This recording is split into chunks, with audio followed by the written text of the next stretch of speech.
listener production.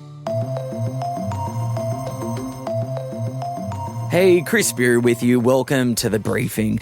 Are you between the ages of 25 and 54? Well, if so, you're part of a cohort that's been diagnosed with a deadly disease more than any generation before. The risk of being diagnosed prior to 40 has doubled since the year 2000, and I'm part of that statistic. I was someone who didn't even know what bowel cancer was. That chat with an early-onset survivor and an epidemiologist who's trying to find what's behind the surging rates is coming up in the second half of this episode. First though, let's get into the headlines with Cassidy. It's Thursday, the 5th of June. Hey Chris, and to you listening. The gambling habits of Aussies are in the spotlight this morning, with fresh analysis showing residents in one state are losing an average of $1 million an hour to poker machines. Charity group Wesley Mission crunched the numbers and found the amount of money lost to pokies in New South Wales in the first quarter of the year has jumped by 5.7%, now sitting at $2.7 billion. The losses were highest in Sydney's western and southwestern suburbs, with one LGA, Canterbury Bankstown, recording nearly $190 million lost to pokies in the first 90 days of the year, which, Tara, averages out to around $2 million a day. As to individual residents in Sydney's West, the group says they're losing an average of $3,200 a year. Wesley Mission, which sat on the New South Wales Government's expert independent panel on gambling reform last year, says the state government is failing to prevent serious gambling harm and has been calling on it to urgently tighten regulation. A spokesperson for the New South Wales Gaming Minister says the government's committed to evidence-based reform, having already cut machine caps by 3,000 and investing $100 million in harm minimisation. Now, this study was on New South Wales, but we know that this is a massive issue in every state and territory across Australia. We know just big picture that Aussies lose more than $25 billion a year on legal forms of gambling, so more than just the pokies, and that represents the largest per capita losses in the world. We have less than 1% of the world's population, yet we account for 18% of the world's poker machines. Wow, I didn't know that. So, yeah, it's unsurprisingly that this study did focus on New South Wales. My state, we have the most machines, around 48% of the country, so that's about 90,000 machines, followed by Tara Cassidy, your state, Queensland, which... Not surprised. Not surprised there. Which has about 45,000 machines, and then that's followed by Victoria on 30,000. Interestingly, WA only has about 2,500 machines, and that's because their laws operate in a way that pokies can only be in casinos. In the rest of the country, they can be in every club and pub, and that's something that becomes a really stark reminder when you travel to somewhere like Perth or overseas. There's plenty hanging in the balance in Tasmania this morning as sports and politics collide once again. The state could be set to get a new leader, with MPs continuing to debate a no-confidence motion in Premier Jeremy Rockliff today, a move which also impacts the future of the controversial Macquarie Point Stadium and, in turn, plans for a new AFL side, the Tasmanian Devils, which is conditional on the Hobart Stadium being built. The no-confidence motion was moved by Labor opposition leader Dean Winter yesterday, taking aim at Jeremy Rockliff's budget blowouts, plans to sell state assets, and handling of key infrastructure projects, including the stadium. 19 of the state's 35 MPs spoke in the marathon debate that lasted 9 hours yesterday before it was suspended for the night. And it's set to resume again this morning, with 8 crossbenchers vowing to back the motion. And it's looking like Rockliff could be out of the job just after 10 a.m. when question time usually begins. But he's vowed to fight till his last breath. But the party's flagged it will try and call a snap election if dumped, sending Tasmanians back to the polls a little over a year since the last election. Yeah, and if you're still wondering what all of this has to do with the AFL side, like you mentioned, Tara, it is conditional. This AFL team, the Devils, is conditional on this stadium being built. Now, we have a few codes that are fighting over it. Cricket wants a slice of it. AFL wants a slice of of it. But there's a bunch of politicians who don't want a bar of it because it has blown out. But look, we did hear from the Tasmania Devils General Manager of Marketing, Cathy McCann. She broke down yesterday saying she was devastated by the decision that's ultimately putting the future of the club at risk. The goings-on of the last 24 hours, they're really serious for the club.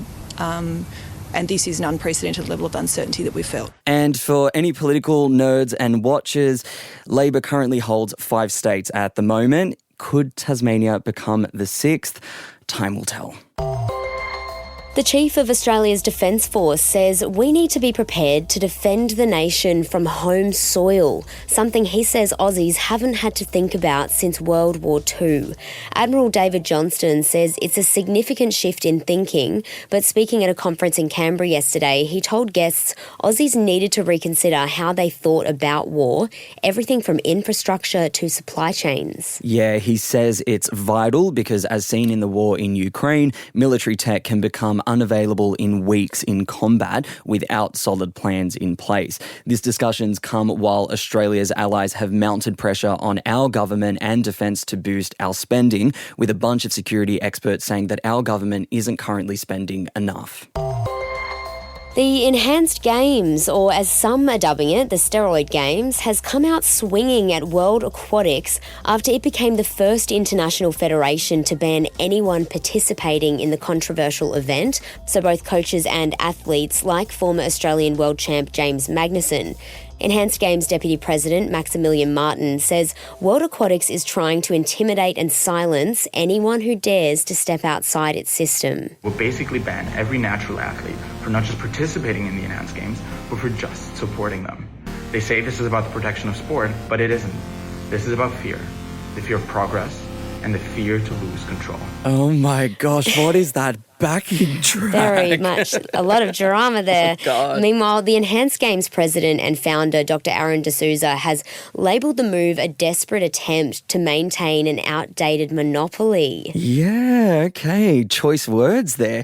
He says the Enhanced Games, which we did a deep dive on, by the way, so that'll be in the show notes. He says it gives athletes a choice, fairness and pay, something they've not received in other competitions to date, and taking particular aim at World Aquatics with that statement, saying it's not paid its athletes for decades. The Enhanced Games are currently scheduled to take place in May next year in Las Vegas. Yeah, Chris, and look, I feel like regardless of people's stance on performance-enhancing drugs, which that aspect is obviously divisive, but I think one thing that people will agree on and that's going to win the game some points here is that point about pay. Athletes absolutely deserve compensation, and to think that the governing bodies that host some of the world's most prestigious competitions haven't come up with a better way to pay athletes directly, I think is outrageous. And that's something athletes across the board have spoken out on before. And I get that they get things like sponsorships, endorsements, or sometimes prize money bonuses, but I think they should get a regular pay as well. Yeah, and I mean, we've heard from Australian Olympians in the past who have won gold, silver or bronze, and then, you know, a few months later, a few years later, they're facing homelessness.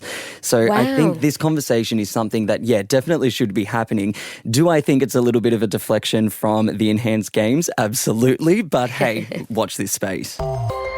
And in the latest episode of AI is Coming for Our Jobs, the debate's been sparked once more, but this time at our trusty favourite takeaway food joints. I'm Hungry Jack's virtual helper. How can I help you? A large ultimate double whopper meal. Did you want double whopper? Both Hungry Jack's and KFC have launched AI drive-thru trials in Sydney. Yes, Hungry Jack's trial is called Jackie, not to be confused with KFC's, which is called Casey. Oh my gosh. I think brilliant marketing if you ask me. But look, the critics say it is unethical, doesn't pass the pub test, and is going to take away job opportunities from our youth who often rely on these places for their first jobs. The trials are expected to be rolled out to other locations in coming months. And I do, to some degree, agree with the critics here, Tara, because, I mean, hospitality is a great training ground for anyone looking to enter the workforce in any capacity. I mean, and then you add the fast food chain element to all of that and all the pressure of that. I mean, it's chaotic, but there is no better place for you to grow professionally. Now, young kids, where are all the 15-year-olds going to go? Where are the 14-year-olds going to work, Tara? But also, people keep getting up in arms every time this happens. Like, AI is here. It's here to stay. And whether we like it or not, I think we're going to just continue seeing this implemented in every business. People either move with the times or get left behind. Yeah, and look, if you haven't listened to my deep dive from Monday, definitely hop back and listen to that. I'll pop the link in the show notes. And if you are a little stressed about this move, I will say McDonald's trialled this in the US last year. It failed after a bunch of consumer complaints because the tech was getting the orders wrong. So here's to holding on to a little bit of hope that we are not being replaced by the machines. Look, that brings our headlines to a close for today. Coming up next is your deep dive, Tara, looking into the deadly disease that's impacting Gen Zers and Millennials and why you should give a shit. Absolutely, a pun intended there. Have a listen to that up next.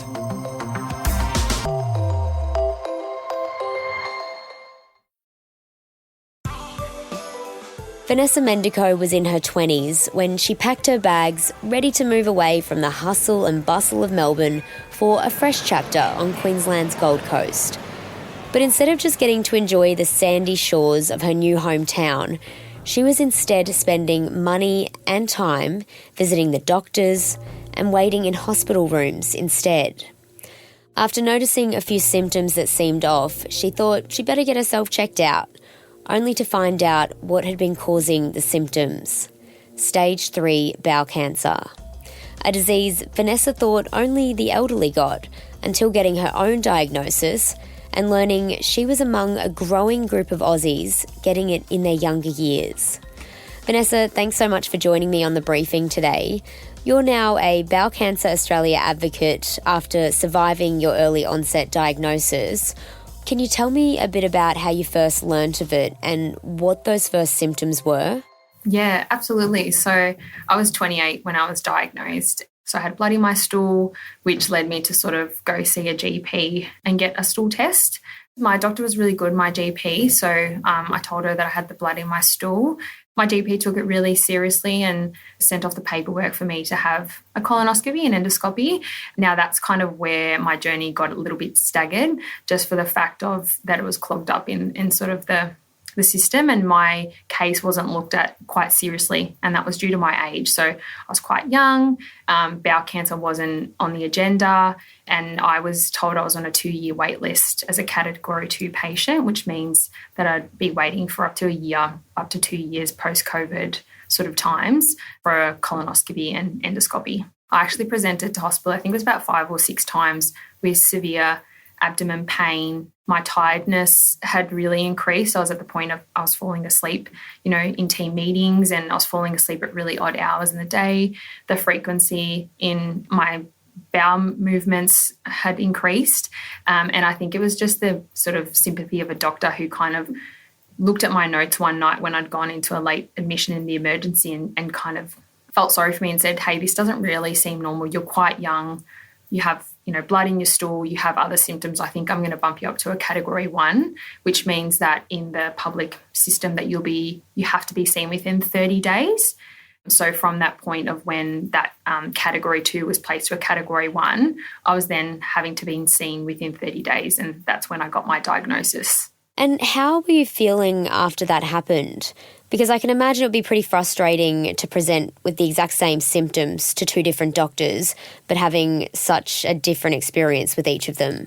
Yeah, and I think that's the big thing within the, bowel cancer sort of area, that we are seeing a lot of differing factors. And if it was the GP that had stopped me, that journey could have taken longer. But for me, it was the actual hospital system that wasn't taking into account my actual symptoms. So what was there? So my extreme tiredness, the blood in my stool, all the bowel cancer symptoms that were showing. But due to my age bias, I was actually being pushed back. So yeah, it really is frustrating.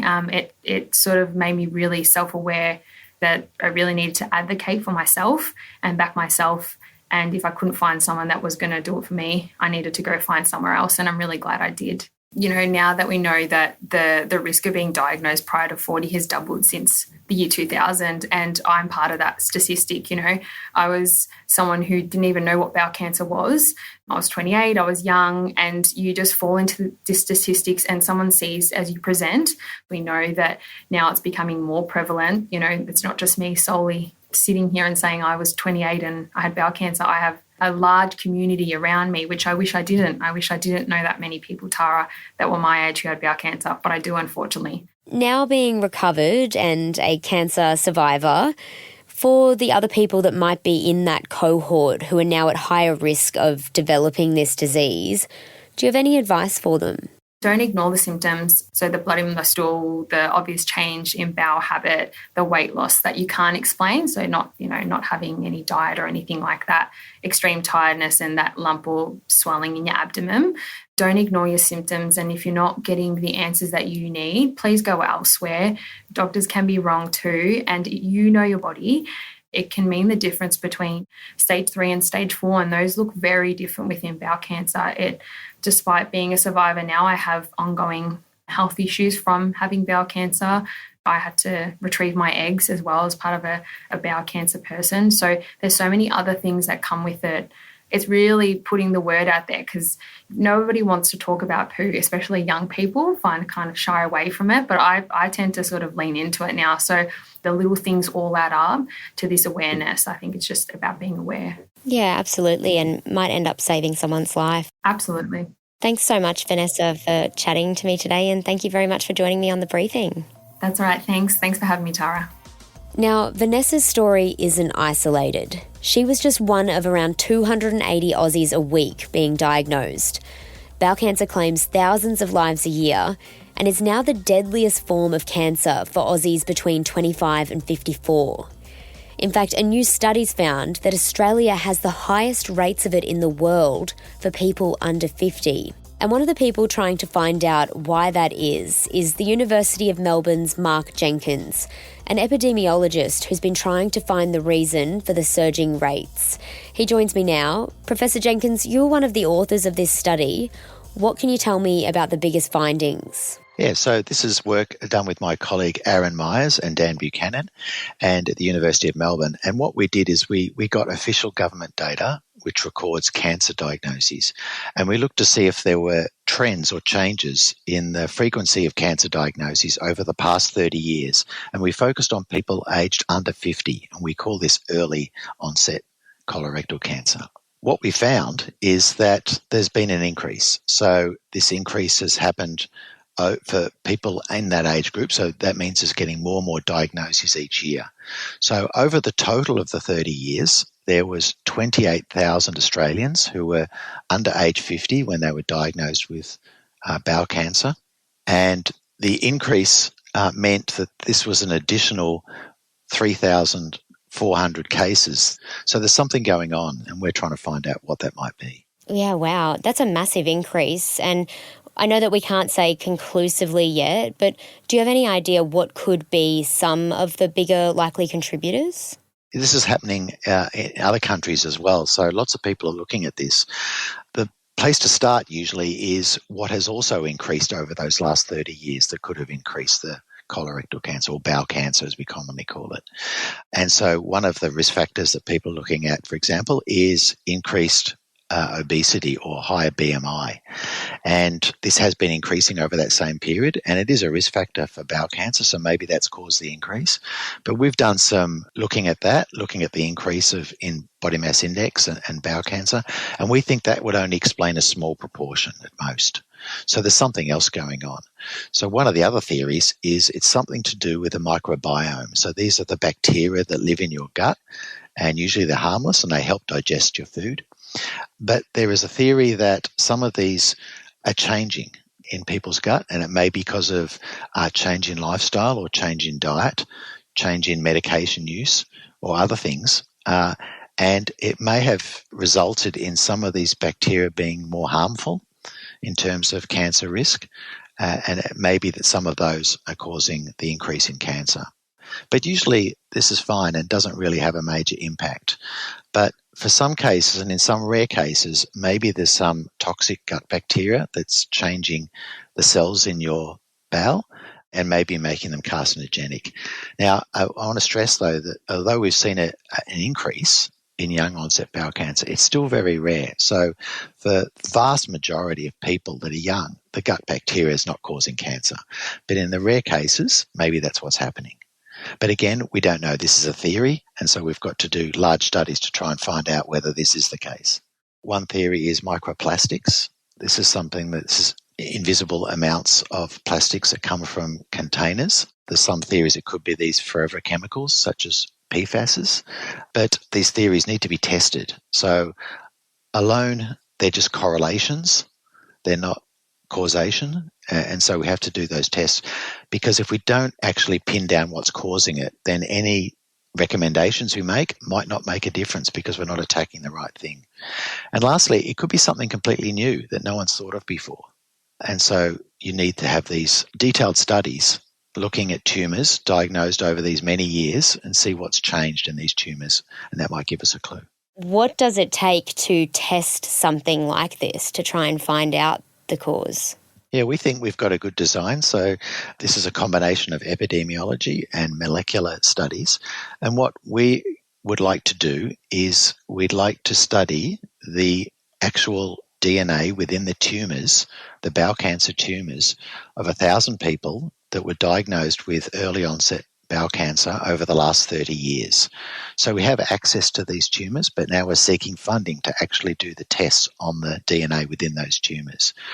And what we're looking for is DNA fingerprints, which can reveal the culprit that's left the scene of the crime, caused the cancer, and that may indicate what's causing the disease.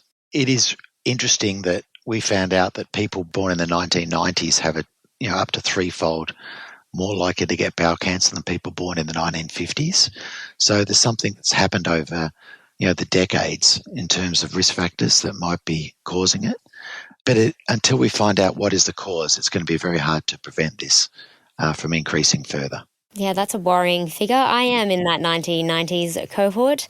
So please, I hope you can find out what's behind it so we get some answers. But really interesting to hear your insight into the study as well. Thanks so much, Mark, for joining me on the briefing. Thank you. That was Professor Mark Jenkins from the University of Melbourne speaking with me there, and earlier bowel cancer survivor Vanessa Mendico. Thanks for listening to this episode of The Briefing. That's it for now. I'm Tara Cassidy. See you next time.